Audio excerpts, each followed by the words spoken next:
Since its premiere in 2019, Evil has tackled plenty of spooky subjects, including demonic memes, haunted elevators, and eyeballs floating in toilets. But with its fourth, and tentatively final, season, the show is focusing on its most terrifying theme yet: raising a baby. Evil returns to Paramount Plus this week, once again following investigators Kristen, Katia Herbers, David, Mike Coulter, and Ben, Asif Manvi, as they look into supernatural occurrences, chasing down demons and exorcisms in the employ of the Catholic Church.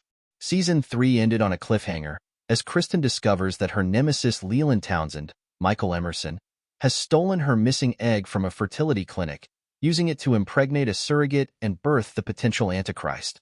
Showrunners Robert and Michelle King tell Entertainment Weekly that they wanted to invert classic Hollywood stories about the Antichrist, adding that parenthood may be more than Leland bargained for.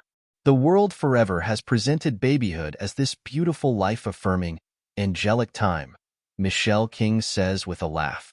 And this show says, not so much. We wanted to play with the trope, Robert King adds.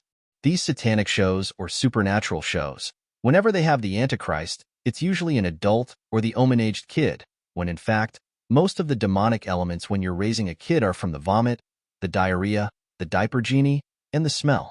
Michael Emerson's Leland is so into his beautiful apartment and his house and everything, and then he has a baby SING everywhere. It's kind of a funny way to address the Antichrist cliché. Throughout its 4 seasons, Evil has playfully reimagined plenty of classic horror elements, from exorcisms to demonic possessions. It's certainly the only show on TV to feature demons on an elliptical or explore the evils of cryptocurrency. The show has won over fans and critics alike for its signature blend of horror and humor, something Manvi says sets it apart from other procedurals. He points to one of his favorite scenes from Season 2, when Ben is being haunted by a demon as he sleeps, only for the demon to pause and remove her retainer. On the surface, you go, oh, well, it's a show about science and faith. But it's so much more than that, Manvi says. The way the Kings run this, they thread this fine line between what could just be a straight-up horror show, but also infusing it with humor and a kind of pathos. It allows it to just be so much more than scary. I've always been impressed with the way that they have leaned into the absurdity. The lesson for me is that you can get away with almost any esoteric, pretentious conversation you want to have as long as you wrap it in horror or comedy, Michelle King explains. This show is about faith in God and science, and that is not typically the stuff of entertaining television. But the fact that it is being played out with characters that people enjoy in situations that are scary and funny, you get a lot more leeway. This season includes a major showdown between Kristen and Leland, picking up after the fallout from the baby shower in the Season 3 finale.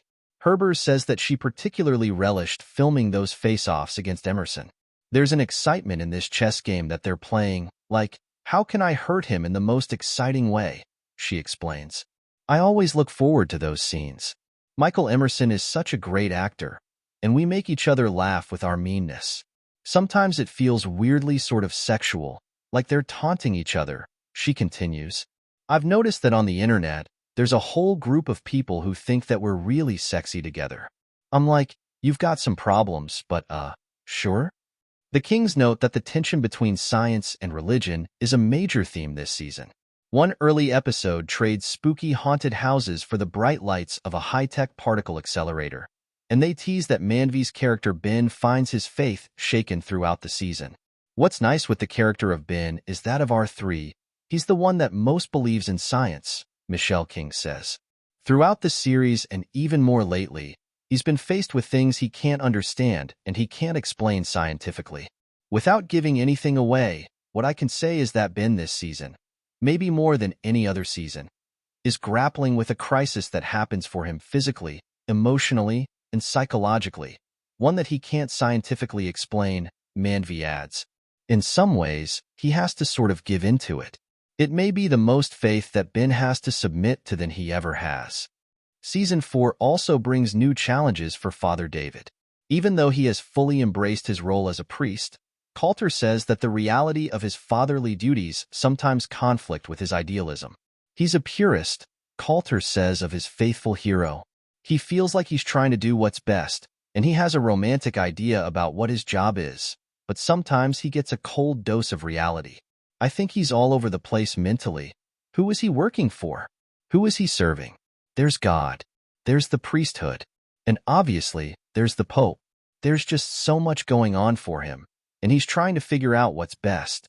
And I think, obviously, he's conflicted about his emotions for Kristen and what his future holds. Paramount Plus has announced that Evil will end after Season 4, wrapping up with an additional 4 episodes. When EW spoke to the cast in May, they were gearing up to shoot the finale, with Robert King directing.